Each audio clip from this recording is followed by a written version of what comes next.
And you know me, bro, I never back the early kickoff. And you know me, bro, I never back the early kickoff. Back the early kickoff. And you know me, bro, I never back the early kickoff. Finesse like. What's going on, people? Welcome to Never Back the Early Kickoff, episode 11. The podcast that keeps you one step ahead of the bookies while having a proper laugh doing it. No filters, no nonsense, just solid picks, proper chat, and a weekly reminder that backing the early kickoff does ruin lives. My name is Leon, and I usually have a sixth sense for picking players to be cardies, but I've had an absolute stinker the last 7 days. And I'm Josh, and I love an acca more than life, and I think my stinker's probably just as bad, if not worse than yours. So, yeah, how was the weekend? How was your weekend? What did you think of the results? Mate, my weekend was depressing, mate, because it was just. I know we're gonna get to the betting talk in a bit, but no, not a good weekend for the betting. For the actual footy, it weren't too bad. Obviously, Newcastle at the at St James's under the lights. I mean, I hate to say I told you so, but I told you so. It was always going to be a tough game. I didn't see that happening. Not gonna lie, I didn't see it happening. Yeah, I mean, it was one of them where City are obviously favourites, and rightfully so, the way Haaland's banging in goals, the way Doku's been playing. Exactly. But I just think under the lights at St James's, there's always a chance we can pull something out. And I just thought, we can't keep putting in great performances against these big teams and coming up short. So we're due to get a win against someone. But it was quite... Did you watch the game? No, I didn't manage to catch it. No. So, Haaland missed like a one-on-one. I've seen some stuff online about a dodgy offside call. Yeah, I mean, it was just both defences were crap. City should have scored like 3. Foden missed a sitter. Haaland missed a sitter. Walter missed 2 sitters.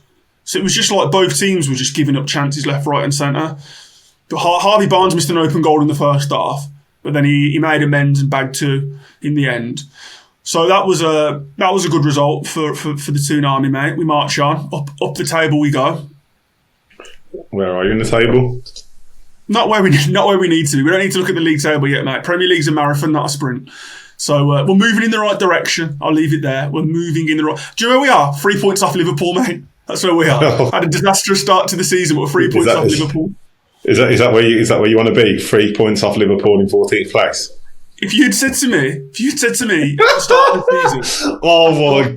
If you'd said to me after like 14 games, you'd be 3 points off Liverpool at the start of the season, I would have snapped your hand off for that. What with the fact that Liverpool are 11th? Well, no, I said if you'd offered him at the start of the season, like if you'd said this far in, you'll be 3 points off Liverpool, would you take it? I'd be like, yes, of course I would. Well, I guess if you're looking at it like that, then you'd be also 3 points off United. I don't know, but I mean, or 3 points off Spurs. So, what numbers do you want to look at? How do you want to manipulate it in your favour? We'll look at the numbers. 38 games in, mate. That's when we'll look at the numbers, and I'm confident we'll be top 6. But we've got a long way to go yet. But speaking of Liverpool, did you see their absolute disasterclass against Forest? Yeah, I watched most of that, to be honest. Oh, my God. Oh, man, they're so bad. The thing is, the first half an hour, they absolutely were battering them as well. They were battering them. How was Isaac looking? Was Isaac on form? What do you think? Well, mate, it was circulating, mate. He kept giving the ball away. He had like no shots on target, no successful dribbles. Mate, he's having an absolute stinker, mate, and I'm here for it. Obviously they spent a lot of money, so they've got to pay him. I'm like, but STK started off the season, and I was like, he looks like the man, and they're just like completely bonding. Yeah, that's why it's frustrating for. That's why it's frustrating. Must be really frustrating for him, because it's like you started off well. Scott, what he was like 4 games, 4 goals or something like that, and then just been like completely bombed now just to sit on the bench for Isaac. What was the point of buying him? Well, they made it right for their own back, mate. No, I know, but that's what I'm saying. That's what I don't understand. They shouldn't have got both of them, but that's like I said, mate. That's their problem now. And if I'm NBTEK, I'm straight in Arnie Slot's office this morning. I'm like, well, why am I being benched? I'm like the signing he's playing the best. Why am I on the bench for?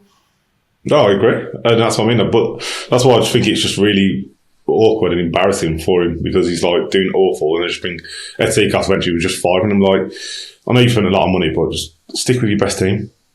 Bring him in. He hadn't had a pre-season yet. He's not even played. And And the thing with Isaac is like, even when he was with us and he was fully fit and like banging goals in, he can't play 2 games in a week. He's got a dodgy groin, mate. He always breaks down. It's like, and I was the first one to say, like, I did not want to sell him, not for a world record fee, not for nothing, but like, sort of reflecting on it now, I'm thinking, and I think he will eventually start scoring. He's too good to not start scoring. Of course he will. But I'm quite happy with how it's all sort of transpired, mate, with what's happened. He deserves it. He deserves it, and Liverpool deserve it. Fuck him. Yeah, and you got a good replacement in Walter. He looks good. Yeah, mate. And then what about the almighty Aston Villa? Morgan Rogers firing again. Do you know, it's my own fault for. I love that you text me. Was it at 5 minutes after the goal going? Villa look good, don't they? Yeah, mate. Well, I was enjoying it. I was enjoying Emi Martinez just giving out assists again away from home. I was thinking, he's had a shocker there, isn't he? I don't know what he was doing. It's one of them ones. I'll just go down. The ref gives me a free kick because I know I'm the ball. Mate, if the ref had given a free kick for that, mate, I'd have been absolutely diabolical. Like there's no contact at all. He just fucks it up, and he's just tried to do what keepers do and just like try and claim a foul. That's what I mean. But no, I gotta give Villa credit, mate, as much as it hurts me. Like being 1-0 down, Elland Road, rocking crowd, like to turn that around. Because I mean, Leeds are shit, but their backs were up, mate, and they were on it. So to turn that around. To be fair though, the crowd were behind them. Yeah, no, but it's always rocking at Elland Road though. Especially like, again, it's like 10 times harder when they go 1-0 up and actually think they're going to get a result. Like the crowd are proper up for it. Yeah. But fair play to Villa, they dug in. And at the end of the day, you deserve to win in the end. It wasn't like a smash and grab job. Like, you deserve to win. And I think the last 15 minutes were a bit dicey. Like, I thought there was going to be another goal because it was like Villa was looking down just on the counter with Marlon, but Leeds were putting pressure on. Oh, Marlon looked class. Marlon did. Really, come on. Like, I don't know why we don't start him more because he does look really good. And obviously, with Watkins out of form as well, he'd be like the person that you'd want. Especially how he looked when he come on. He looked lethal. Yeah, he did. He did look good, but I think the game suited him because, like, obviously Leeds were pushing for the equaliser, so they left loads of space. He looks to me like he needs a bit of space in behind. Like, he looks good with, like, when he's got grass to run into. Yeah. I've not seen much of him, like, against, like, a low block. I'm not saying he wouldn't be good. I've just not seen him, like, against the team who just sit in, and whether he's any good or not. But do you know who he's better than? That fucking Gassand you've got. I'm glad he didn't see the pitch, mate. He's terrible. Don't get me started.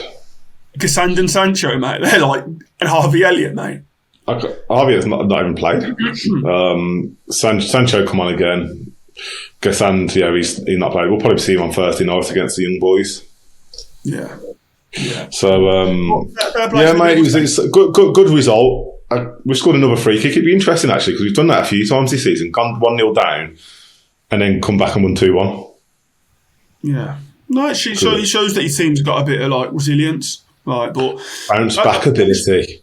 I just think if Watkins don't start scoring, mate, I think it's going to catch up with you. Like, you can't keep relying on Morgan Rogers to keep bailing you out. Like, if Watkins or Marlon are going to have to step up. You can't just be Morgan Rogers scores or we don't get a result. Can't be that. It's not quite that bad, but who else is scoring apart from Rogers? Well, he's only got 3 goals, and Buendia's got 3, and Marlon's got 3 as well. I didn't realise Buendia had 3. Yeah, he scored. I know he scored that free kick against Bournemouth. He scored against that really nice one against Spurs, didn't he? Can't think of his other goal. But yeah, he's got 3. Like, obviously, we've got 2 midfielders on 3, and then I guess I don't know if you class Marlon as a striker or a winger. He's on 3, and he's not even really played. Yeah, fair enough. But yeah, right. What other sort of big games over the weekend did you watch? Obviously, the liquid football of Arsenal versus Spurs. Oh my God! You mean the Eberici Eze show, mate? Eze just on absolute flames. Oh mate, it just made it look too easy. Mate, he's so smooth with it as well. He's such a good techie footballer. He is. Yeah, he just glides, don't he? He just like glides across the park. Like he never looks like he's like breaking a sweat and running. He's just glides nicely. Yeah, he plays like a proper like. He's got like that South American flair, even though like he's English. It's weird. Like a lot of players like get that coached out of them, but he just doesn't care. Like, because I thought when he went to Arteta, I thought, oh gosh, this could be like another Jack Grealish thing where he's going to go to Arteta and then be told to just not do tricks, not try and take people on, just get the ball and pass it 5 yards to the side. So I'm glad he's like playing. I don't think Arteta's as bad as Pep for that. Yeah, but he's not. I thought Arsenal before that game against Tottenham, everyone was saying Arsenal's football's boring. They're like Stoke City. They only score set pieces. They have been boring though. But this is the first game. That was anything but. Yeah, this was the first game where they've actually played nice football. And who was at the heart of it was Eze. So this is the first time I've seen him actually play like how he can play. But they absolutely smashed Tottenham in fucking bits. And what I think is even funny is that the fact that he was supposed to sign for Tottenham, like literally just didn't sign on the dotted line, and Arsenal come at the last minute, and then he's scoring a hat trick. Yeah, but he's an Arsenal fan, mate. Yeah, he's an Arsenal fan anyway. I think the funny thing about that is Tottenham then, after not getting Eze, went and got Xavi Simons, mate, who's absolutely looks terrible. He's looked good before though, like before when he was it Leipzig or Leverkusen, one of the two. It's another Florian Wirtz, mate. It's another techie player from the German league who just cannot handle the physicality of the Prem. Yeah. Now, what about Mr. Pigeon Man?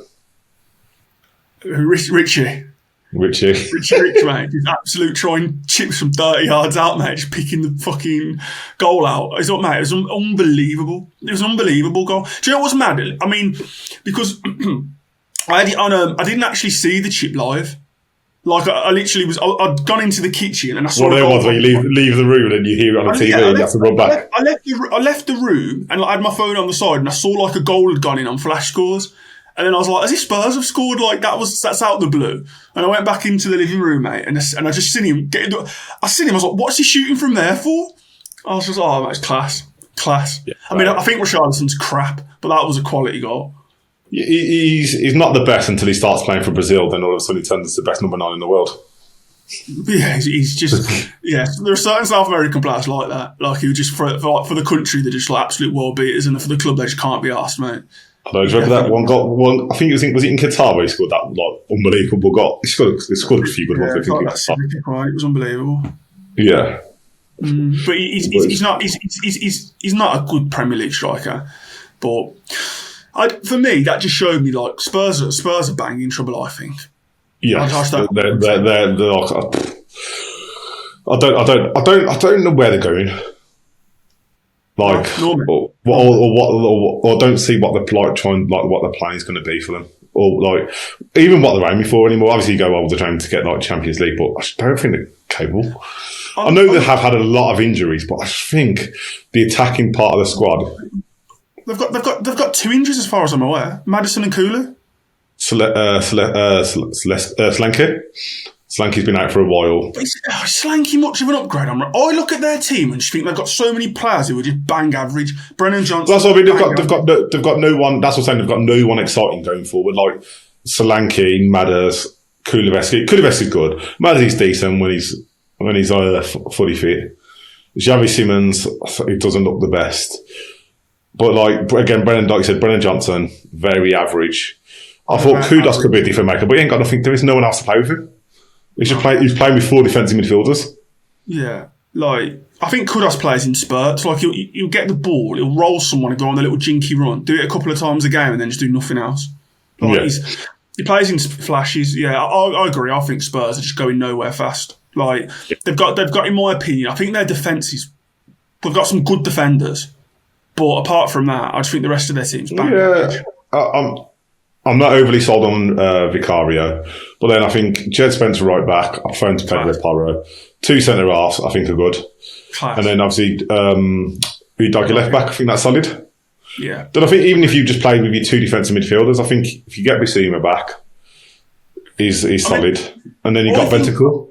I think what Spurs need to do is they need to, like I say, you've gone through the defence, they need a new keeper, but their defence is quality.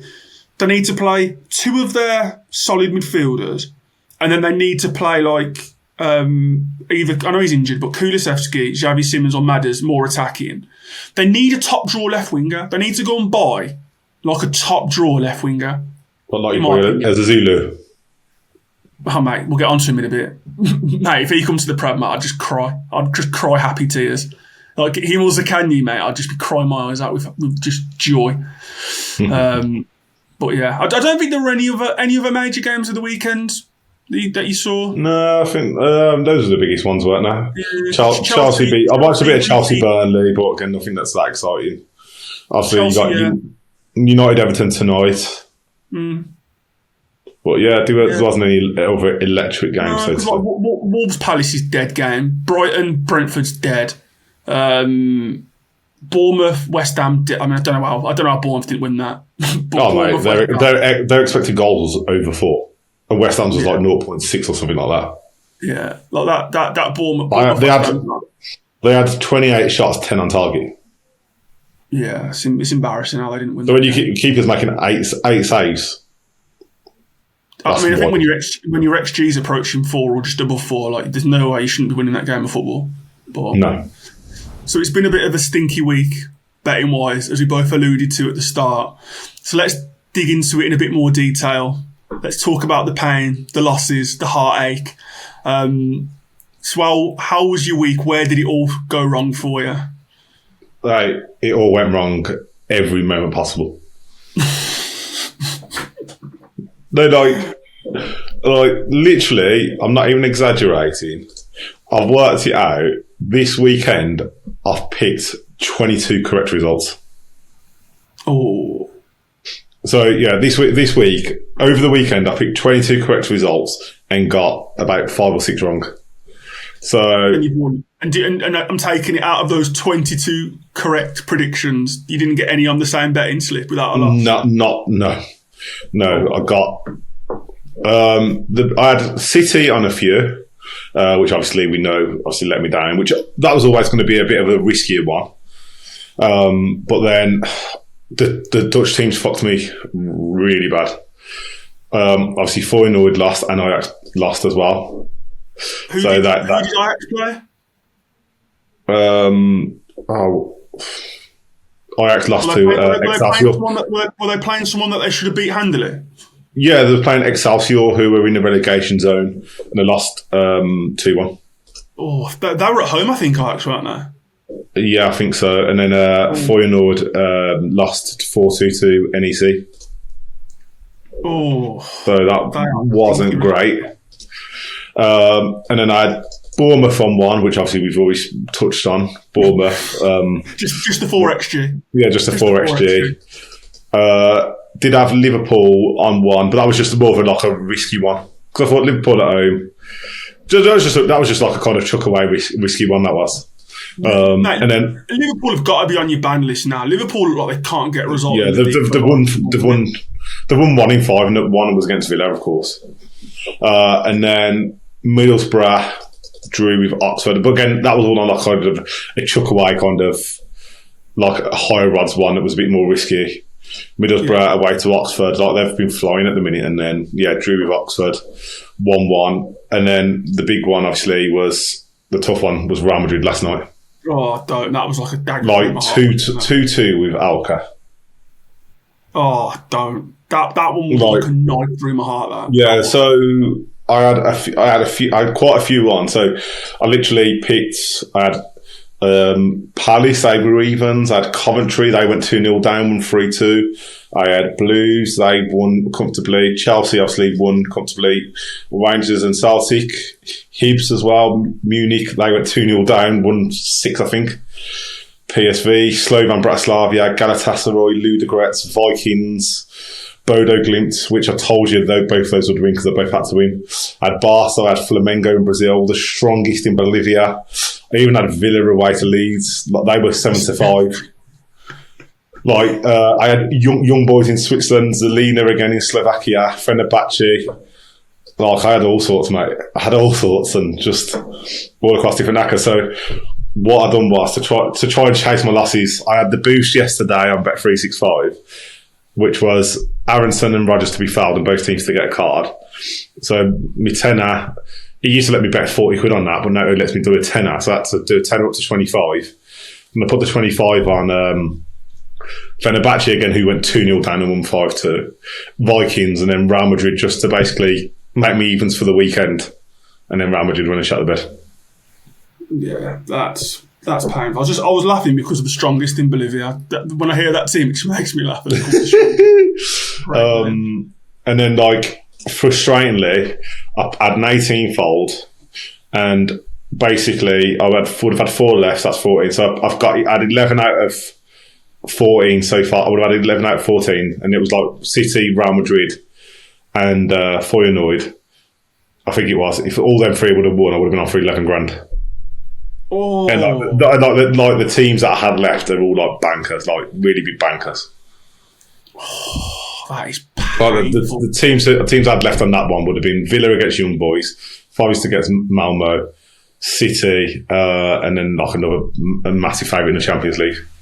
Oh, do you know what? I've got some sympathy with you, but the fact you had Man City on like 3 accas, I sat here in this. I had them on 2, I think it was. No, actually, I did have 3. I sat on this chair last week. I looked you straight in the face, and I said, "Come this time next week, you're going to regret doing that, and I'm going to tell you so." City, it's a difficult game that for them. And you were just spouting your mouth off about how shit Newcastle are and how much City are going to win and this and that and this and that. And I told you. Like, us at St James's is not to be trifled with, mate. The other games I've got sympathy, like the Dutch games, Ajax should be beating Excelsior. Feyenoord should be beating NEC or whatever the hell they were called. Like, but that Newcastle one, mate, hopefully you won't back against us at St James's again. Hopefully lesson learned.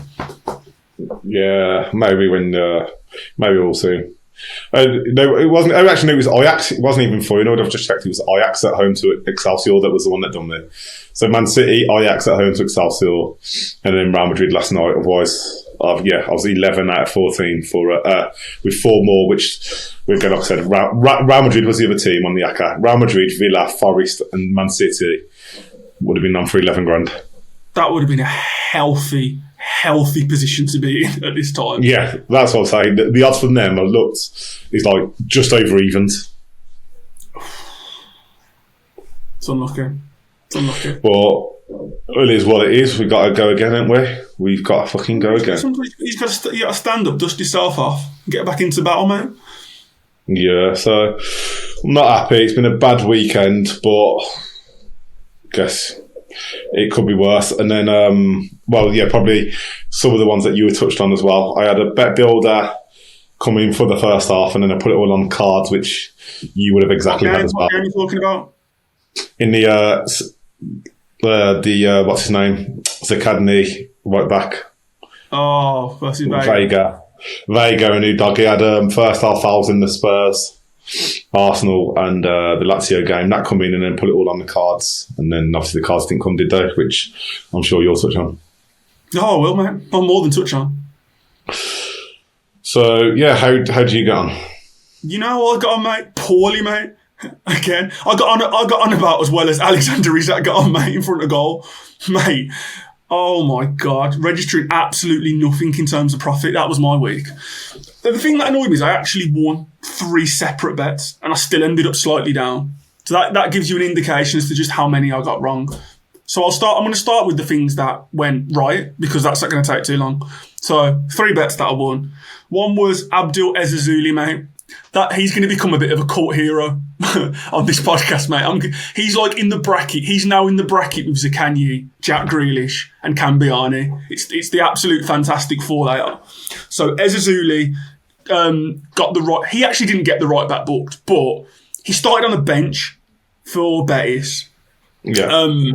And the right back for who the hell are they playing now? I can't even remember who they were playing. But the right back who started the game. Was it Girona? Girona. Yeah, Girona. So the right back who started the game, by half time, no fouls, no tackles. Ezazuli got subbed on. The minute I saw Ezazuli on the pitch, I was like, right, I need to get on this. Ezazuli was on the pitch for about 10 minutes. The guy had clocked up 2 fouls and 2 tackles. By like 15 minutes into the second half, he was on 5 tackles and 2 fouls. I was like, right, I've got to do something here. I've got to do something here. So I literally went in on him. And then on his next foul, he went in, he kicked someone down on a counter-attack. It wasn't Ezazuli, it was somebody else, but it was his 3rd foul. I was like, how is it? What else did you get? So I got 6s for him. You got 6s and he'd done 2 fouls? 2 fouls, yeah. 2 fouls, 5 tackles in, yeah. And you got 6-1? Fucking hell. I should have gone in like really fucking heavy, but I just was like, do you know what the problem was? I had him on like another 2 bets, but stacked up with like, I had him on one with a doggy and one with Veiga. So I had him like one on his own, one with Veiga, one with a doggy. So I didn't want to go in again because I thought, fucking, if he doesn't get booked, like it's going to kill me this. So he went in, so I was like buzzing. So Destiny a doggy. He was looking like he was on it and about that life in that game in the first half. He was fouling. He was getting 2,000 first half. 2,000 the first half. Match, and he was wrestling with Timber on the floor. Yeah. That was separate. You know? And then, like, obviously, you'd let me, I was checking anyway, but you put in the group chat, he's like 11-2. So I was like, right, I'm having a doggy. No, and then he started wrestling with Timber and then drops a 3-1. I had a doggy, and then I had a doggy with, what's his name? The right back for Girona, that Bueno guy. What was so I'd had him like doubled up, and then a doggy just didn't do nothing else in the second half. He just accepted his fate. He did nothing in the second half. Just pissed me off. So that annoyed me. So I come back to my winning one. So the right back for Girona, Leeds Villa, John McGinn. So obviously I watched the Villa Leeds game. Leeds got 2 bookings in the first half. So in my brain, instantly I'm like, right, what Villa players looking on it here? McGinn had done a couple of fouls. He was moving up a little bit. I noticed he was having a pop at the ref because he kept getting fouled by that good Manson. He kept like backing in, He kept sticking his fat arse in and falling over like he always does. And then he was mouthing off at the ref, so I thought, hang on, Leeds have got 2 yellows. McGinn's mouthing off. He's done a couple of fouls. Like, I fancy him. But the odds were crap. He was like 16-5. So you're not going to get much for that. But I still went in on McGinn, won that. And then when McGinn went in, I thought, right, a Leeds player's going in next. And I just thought, I said it all week, Ampadu on Rodgers. So if I don't put Ampadu on now... Yeah, but he didn't do nothing in the first half. Well, Rodgers didn't do nothing, and then Ampadu didn't do much in the first half. I know he didn't at all. But I just thought, because the rest books a Villa player, he's going to go back on a Leeds next. And I just thought, I always like who's against Rodgers. I know he didn't foul right. I think he kicked down Ollie Watkins on a counter. It wasn't Rodgers. Or no, Tillemans. It was Tillemans. Yeah, was it the one that led to the free kick goal, or was that the free kick? No. It wasn't. Oh no, that was one of the defenders. Strauch, that was. Ampadu kicked down Tillemans on a counter. So that was. So I got Tillemans. I think I got Ampadu at like 3-1. McGinn at 16-5. So there's a couple of nice little tick over wins, but it wasn't enough to offset all the ones I got wrong, mate. So cards wise, I've had a whinge about a doggy. Veiga, the one that I was most confident on last week, that was a kick in the nuts. He'd done 2 fouls and 2 tackles after about 20 minutes. The second foul on Zaccagni was a bad one. And Zaccagni got up in the ref's face to be like, are you not going to card him? So in my brain, I'm like, the next one he's going in. And he just didn't go near him for the rest of the game. He just hid from Zaccagni for the rest of the game. So literally he'd done 2 fouls, 2 tackles after 20 minutes. By the time the game ended, he ended on 2 fouls, 2 tackles, and he played the full 90. So he just went hiding, mate. It pissed me off. That one really, really pissed me off. Yeah, that's annoying. That was really annoying. So that game, oh God. And then City Newcastle. God, I lost a bit in that game as well. Fucking hell. So that game really wound me up for a number of reasons. One, because I knew Joe Linton was going to go in. And I had Joe Linton first card. And Joe Linton was fouling, mouthing off to the ref. Bernardo Silva must have, about 3 separate occasions, gone to the referee, are you not going to start booking players? Because of all the fuckery that Newcastle were doing. And then he goes and books Donnarumma first for mouthing off. Like that really pissed me off. And then in my head I was like, Joe Linton's going in at some point. Joe Linton's going in. But then I was watching the game unfold, and then like Tonali kept fouling Doku.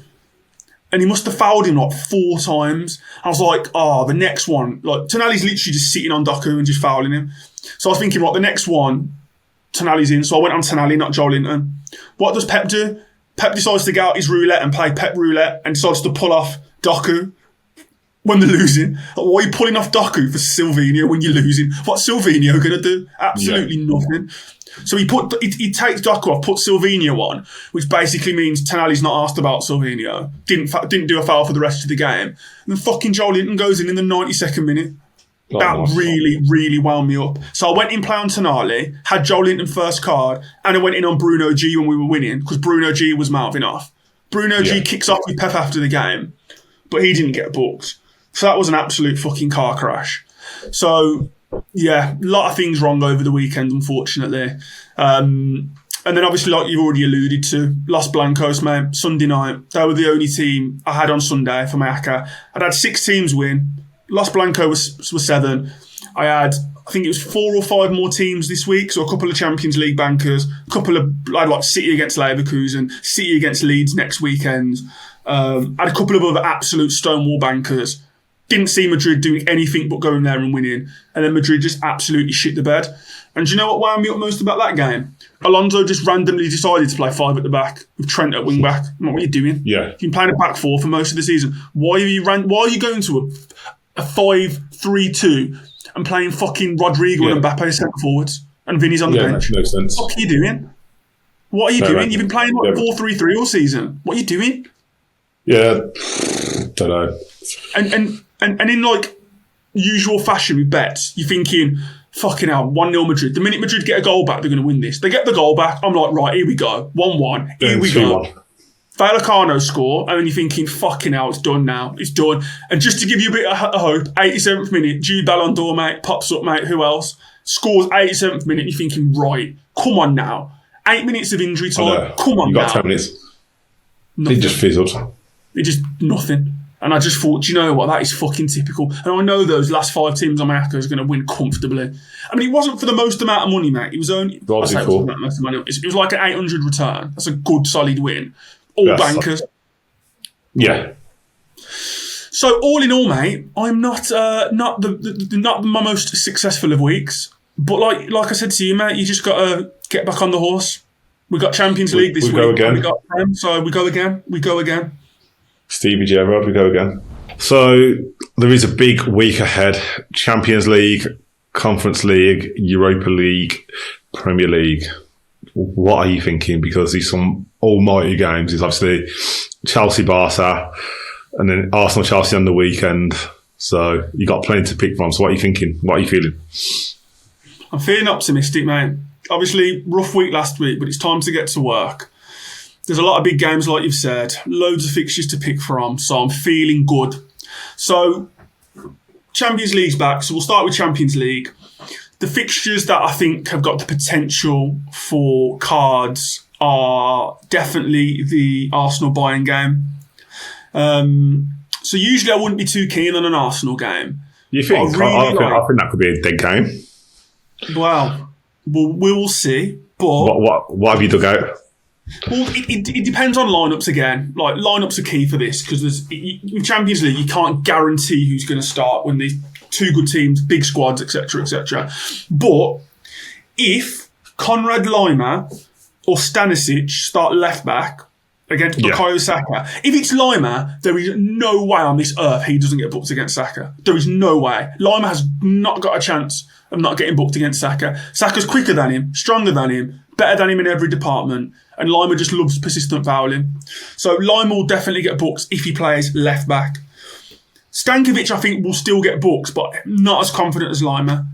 The other matchup I like is if Calafiori starts at left back against Michael Elise. Yeah, because it's going to be a fruity affair.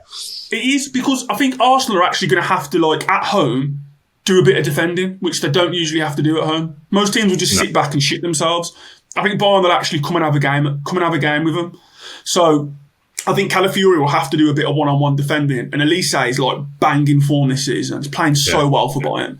So for me, Calafiori, whoever's against Saka, definitely if it's Lima, no doubts for cards. I also like the Chelsea-Barca game as well at the Bridge. I think that's got... I always like games at the Bridge. It's a small pitch, tight pitch. Both teams will be on top of each other.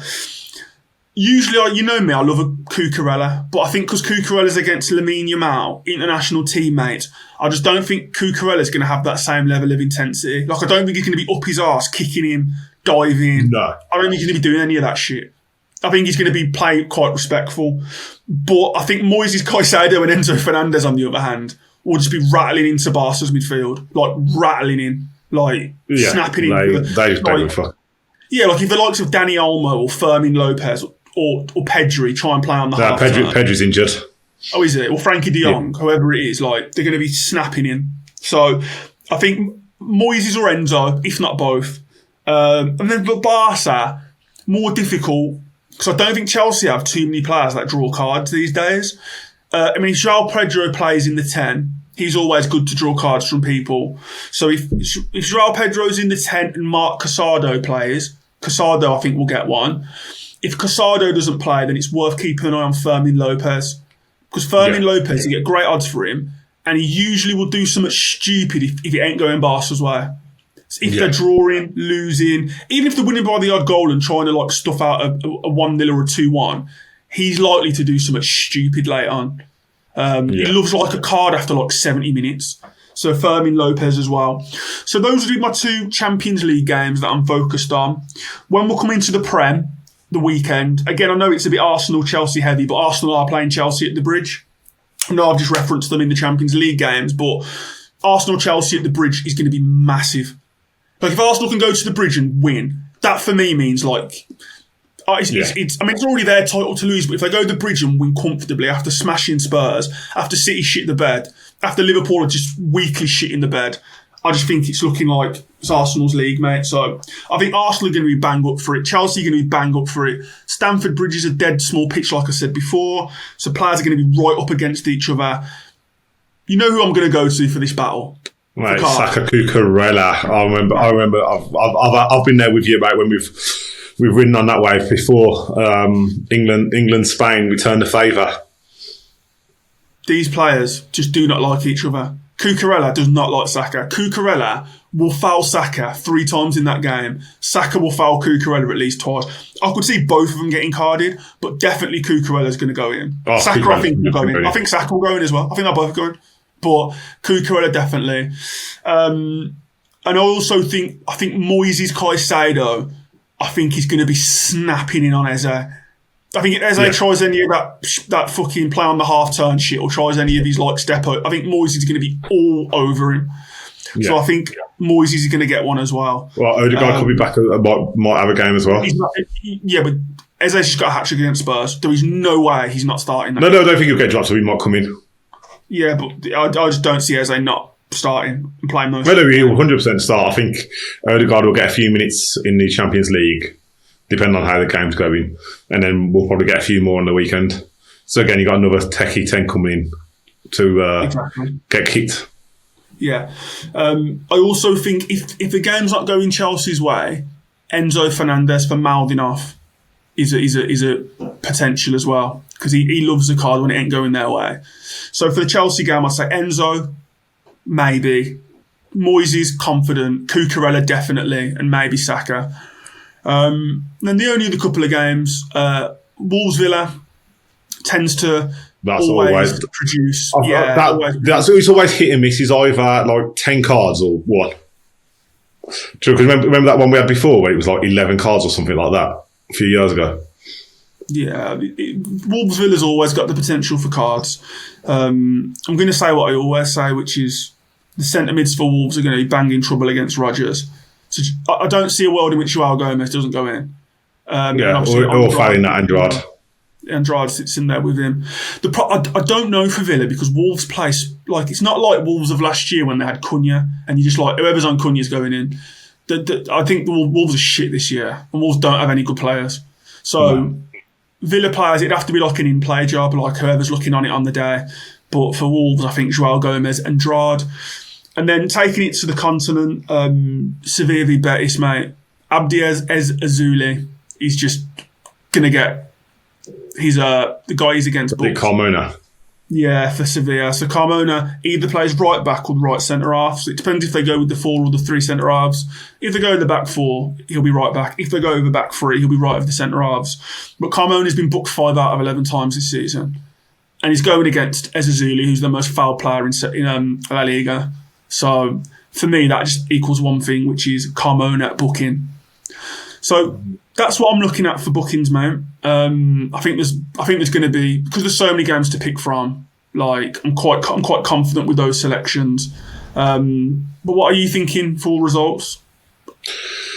So from an acca point of view, obviously Champions League, I'm going to go with a bit of a risky one, to be honest, this week. So for the Champions League and the Conference League, the European on Thursday. So this is what I fancy. I fancy Juventus away to Bodo Glimt. Okay. I think Juventus, obviously Italians are strong league. I don't usually like betting on Italian teams. I hate Juventus' team. However, Bodo Glimt, they're basically 1 point off winning the league and they're playing on the weekend. It's the final game of the season. So the weekend, they have to win. So it's like one of those things. Are they going to put all their eggs into Champions League basket? Well, no, they're not going to. They've probably got zero chance of getting out of the group stage. I don't know if definite, but maybe potential to rest a player for the weekend, like a player for the weekend, one of their better players for the weekend, if they've got to win on Sunday. Is it in Turin or in wherever Bodo Glimt? No, it's in Bodo. It's in Norway. Right. So that's also it'll be a bit risky. It is away from home. They are at home, but however, I think the game on the weekend, if they win and Vikings don't win, they win the league. So they're going to go out and give it their all in the Champions League 4 days before a big game. That's a shout, that's a shout. So that's what I mean. So because even like if it's a close game, like he's not like, are they really going to go for it like hell for leather? Yeah, because they've got the need to win the league. To fry on the weekend. Yeah, like if they have to win on Sunday. They can't draw, they can't lose. They have to win, and then they have to hope Vikings draw or lose. So yeah, so I think they're going to be probably not as arsed about the Champions League because they're not going to get out of the group stages. Or if they do, they're probably not going to beat the bigger teams. And so I think Juventus will go there and get something. I think City will beat Leverkusen. Dortmund, Villarreal is an interesting one. I know Villarreal are flying in the league. Dortmund doing all right, but Villarreal haven't won away in the Champions League yet this season. They've lost both games and they've even lost to Paphos. So that's an interesting one. I'm leaning a bit more towards Dortmund on that, but I'm not quite as confident on that one. But that's one to watch out for. Then I think Bayern are going to beat Arsenal. Oh, that's risky. That's risky. But when are you ever going to get Bayern Munich at 11-5? I get that, but and I think just the amount of the shit, like you said, they're at the Emirates. Teams just shell up and they're not used to playing against and just like shell up against Arsenal and just hit it. Arsenal going to have to defend big, and you get Hurricane Harry, 15 goals in 21 games against Arsenal. Do you know what? And he's the player that scored the most out of any team, obviously at the Emirates. Obviously, that doesn't play for Arsenal. I get all of that. I just think without Luis Diaz, he's a big miss for me. He is a big miss. I think if they had Diaz, Kane, Elise, I'd be like, I think that game's going to be a draw. But it wouldn't shock me if Bayern won. But I think it's going to be a draw. That I think it's going to be a really. I fancy Bayern. I do 11-5 at the minute, so getting them is good for Bayern. That's what I mean. Like Arsenal at evens, which I'm surprised about. Or when I looked, it was like 20 to 23 or something like that. But like, yeah, I think Bayern away to Arsenal. I think I don't know. I've just got a feeling about that one. It could very easily end up in a draw. And Bayern are susceptible to conceding, but they just look like they score so many goals. Like it's just this sheer amount of like firepower they have. So yeah, and then Real Madrid to beat Olympiacos. Yeah. I think that'll be an easy W for them. They are away from home. Alonso doesn't play fire with the clown. Yeah. And then Villa at home to Young Boys, Betis at home to Utrecht, and then Forest at home to Malmo. So they're my picks for the kind of European games. And if you want to chuck in a championship game, Millwall are at home to Sheffield Wednesday. Oh, Millwall! So I think against Sheffield Wednesday. Yeah. So that's like my 8 teams for the week. Nice. Well, for the midweek, and then moving on to the weekend. Obviously, got Bayern Munich at home to St. Pauli. City at home to Leeds. Cardiff, I think, could beat Mansfield. Lincoln at home to Port Vale. Yeah, Cardiff at home to Mansfield. Then Lincoln at home to Port Vale. Lincoln are flying at the minute. Port Vale lost on the weekend to what's it called, Plymouth, and Plymouth are bad. Port Vale are bottom of the league now, I think. Barca at home to Alves. I think they'll take the points dropped by Real Madrid, and they'll just be like, okay, we're going for game now. Yeah. Atletico Madrid are at home to Oviedo. I think they'll win that. And then Marseille at home to Toulouse. I think that they've got they've got a good chance. But my outside pick of the weekend, which is like really good odds, is Young Boys away to Servette in Switzerland. What makes it so Young Boys, obviously they're playing Villa on Thursday, but they are second in the league. They won on the weekend 5-0. Servette are in the relegation zone, in different form, but kind of got 4 wins in 14 games, so not that many. They've lost 7, so they've lost over half the games. And at home, they've got 2 wins, 2 draws, 3 losses in 7 games. Ooh. Where Young Boys away from home, they've won 3. So they are 2-1. That's why I think outside big odds, they're nearly 2-1. That doesn't even make sense. Is it near the end of their season? No, they're 14 games in. I was thinking, well, why is it Yeah, exactly. No, exactly. I don't know about that. Exactly, unless they're banking on the European hangover playing away to Villa. That's the only thing I can think of. But 2-1, pretty much 2-1 away from home. That's what I'm saying. So I think that's a good pick for a potential, or even double chance. You'll probably get even for double chance. Yeah, that's a great shout. That is. So that's like a proper risky pick. And then there's a couple of games in like Norway, like as I've mentioned, that obviously need to win. So obviously both Bodo and Vikings need to win. But also there's a kind of a fight out for kind of 3rd and 4th between Brann and Tromsø.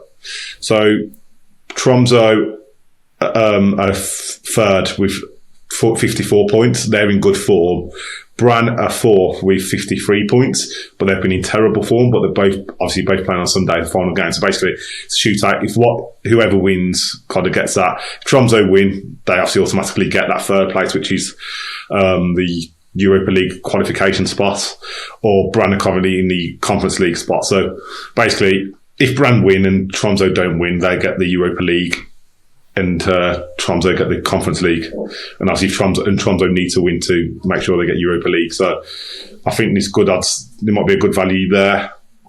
So yeah, there's quite a few things to look at there, and the kind of big games, especially in like Norway, you've got 4 teams that all need to win to obviously either win the league or get the kind of Conference League or Europa League spot. Which obviously for those teams, because they're not massive money makers, that could be a huge difference for them in terms of finances. I like it, mate. Make sure you post these across socials, because let's keep my eye on some of these outside picks. Sounds like some good odds this week. So yeah, that's it from me. So as usual, guys, every week we do a topic, and this week's topic is: do you bet more when you're chasing your losses? So over to you. What do you think? Do you chase your losses? Not or anymore. You feel like you need to bet more? Not anymore. I think chasing losses is a sucker's game. It's not. I used to do it, like when I was going through back in the COVID times, mate. When I was like losing, like I used to chase my losses a lot, and then because one of 2 things happen when you chase losses: you either lose more and feel even worse, or you win, and then you think, actually chasing losses is good because I win and I've saved my weekend, and that means the next time you lose, you try and do it again, and it's not sustainable. So those are the only 2 things that can possibly happen. So it took me a while to get to the point where, like, I just think now, like, chasing losses, there's literally no point in doing it. What I do is I set aside an amount that I can play with each month that doesn't affect my finances, and then that's what I've got to play with. And then if I go over, then once I get to that allowance, that's it. And then if I'm in profit, put my profit into my savings or just treat myself or whatever. And that's how I do it now, because I don't want to go back to like how things were in COVID, where it was just like not good times. And I can see you smiling there because you know that like it was not looking healthy. My wins versus losses was not looking healthy at that time at all. And that's served me well since then. Because obviously, like last season I had a really good season. This season it's been a decent start. Like it's not as good as last year, but it's more decent amount of profit so far. But it's still very early in the season. Yeah, it's still early in the season, and I'm like I've got like a decent amount of profit this season. Still in a good position, but I just think back in COVID times, like when I was chasing losses, mate, it was just killing me. Like Because then what happens then is as the day goes on, what was happening to me was, let's say it was a Saturday and I had a shit Saturday. Then Sunday I'm like, I need to focus on these games. I do a bit of prep in the morning and then it just fall to shit. And then what happens then is I'm literally looking at every game trying to like chase without doing... Trying to find value. I'm trying to find value in the moment. Be chasing things like in the day, and then it's like, and the way football's scheduled, there's always games, and it's like throughout the whole week there's always going to be games. But I was just literally like the next game, and it's not a good way to do it. No, it's not sustainable. That's my view on it anyway. What about you with chasing losses? Do you still chase losses? I try not to, but sometimes it's hard because but then like I said, it has worked in the past. Like where I've put on an acca, for example, so I put on like a 10-fold and then it goes down and there's still like 6 teams left. And I'm like, well, I'm still that confident on those 6 teams.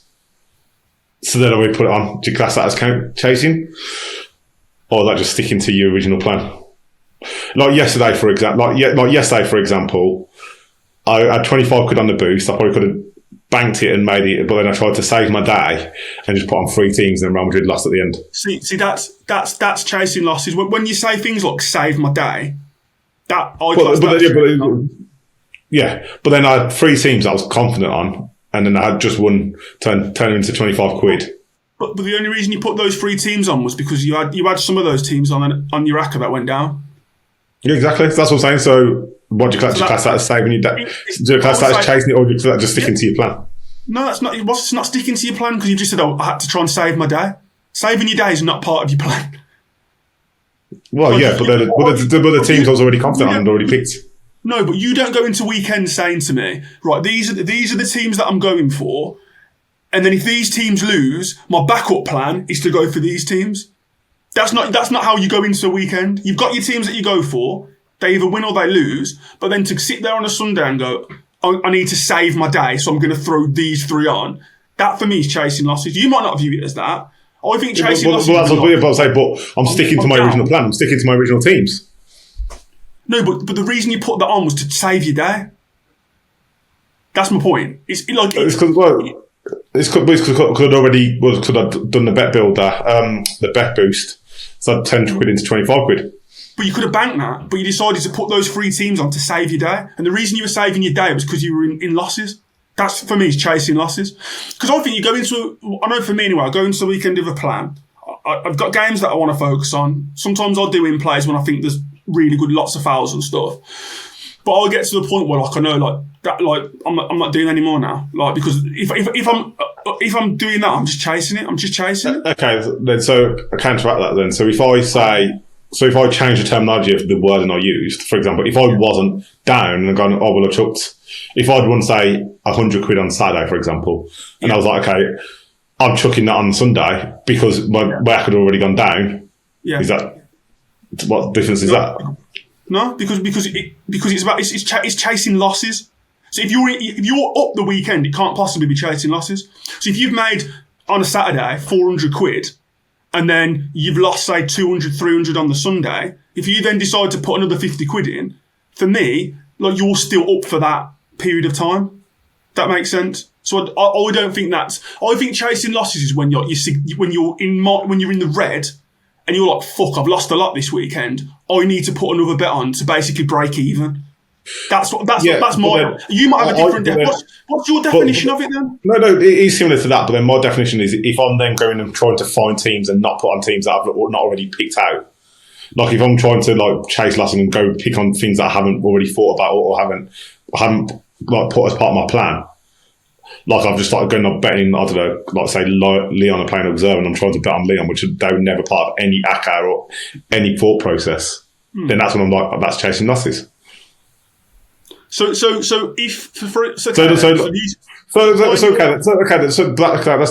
you going. I lost on Villa Leeds, so I'm going to put on bets, and if I win, it'll make break even for the weekend on Arsenal Spurs. You was always going to bet on Arsenal Spurs regardless. Yeah, but I've got money allocated for that either way. So but what I'm saying is then if you then won and you break even for the day, you go, well, I broke even for the day, it saved my weekend. You've said that loads of times, to save my weekend.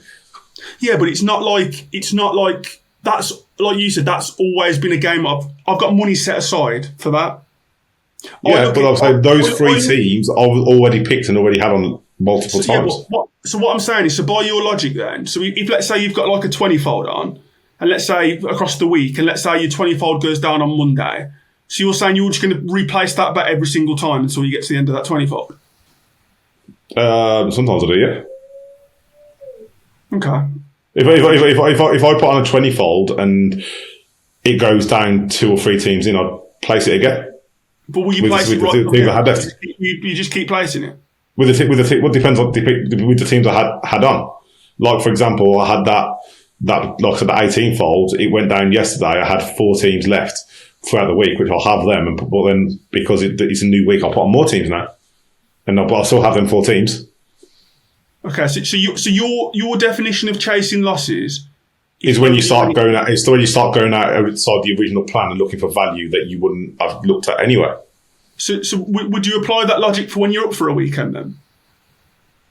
So let's say you've landed an acca. Let's say you've landed a 12-fold. It comes in on Saturday. Would you then, and you're up, would you then look to put another bet on the Sunday because you're up and you've got more money to play with? Absolutely. Okay. I definitely would do that. 100%. That's the whole aim of the game. That's the whole aim of the game, isn't it? It's quite interesting. I didn't actually think this was going to come into we were going to actually debate this. It's quite interesting because in my brain it's like it's only chasing losses when you're in the red and you put something on to try and get yourself out of the red with that like specific point of I just want to break even. I just want to get out of the red. That's what I look at chasing losses. It's just the way the terminology you use in your head, right? It's just all about the terminology. If I didn't say, "Oh well," it would have saved my weekend by breaking even or putting me like a couple of quid into profit, you wouldn't have questioned it. Yeah, because my thing is like if you let's say you allocated £200 a month to betting, and that you've allocated that money, and that's like, it's almost like I'm betting because I enjoy doing it. It's entertaining, and that's how you view it. Like I wouldn't look at if you're 100 quid down on that, and then you're like, yeah. So if you spend 100 of that pounds, and then you keep putting bets on games that like you want to bet on, I wouldn't class that as chasing losses. I only class it as when it's like a mindset thing when it's like, fuck, I'm having a shit time. I need to win something to get back on track. That's when I think that's chasing losses. That's just my view. Other people might have different views. Because otherwise, in theory, you're always going to be chasing losses. Well, exactly. That's what I mean. 99% of people are technically chasing losses all the time. Yeah. So that's what I said. If you want to go on a whole landscape, our whole betting career, 99% of people will be down unless you have like a ridiculously big win.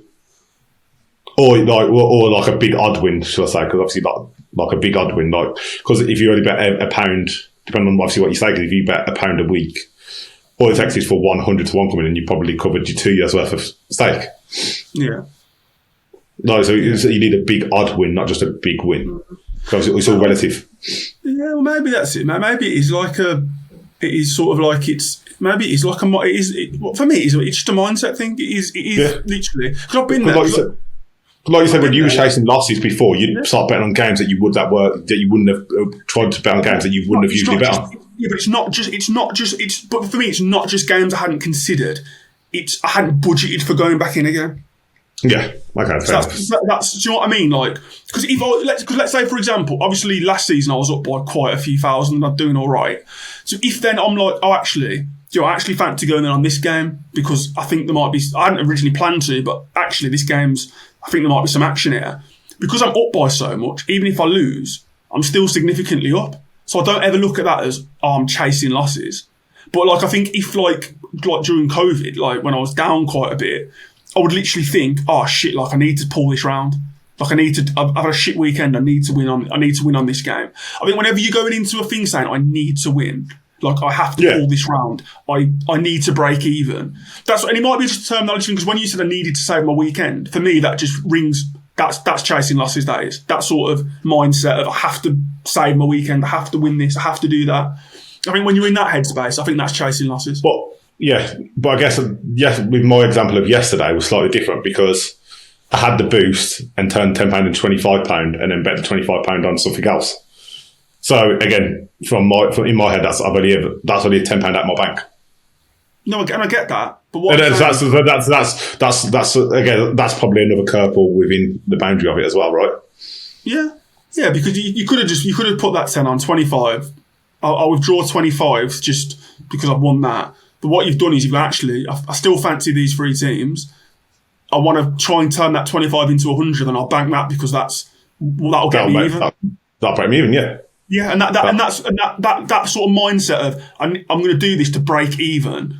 That for me, I think that's chasing losses. But people might have different interpretations. Like, it's quite interesting. Yeah. So it'd be interesting to hear everyone else's thoughts. Yeah, like what good to hear, like you say, like what people's thoughts are on chasing losses. Have you ever, do you chase losses? Like, if you did you used to change losses, you don't anymore? It'd be good to get people's views on it. As usual, guys, thanks for watching. Don't forget to add in your comments your experiences and what you think chasing your losses means. Have a good week and a good weekend. Up the Villa. Peace out. Take care all. Catch you next week. And don't forget to tune in next week for Never Back the Early Kickoff. Thanks for watching. Follow us across socials for more. And remember, this is for entertainment purposes only. Please gamble responsibly. 18+.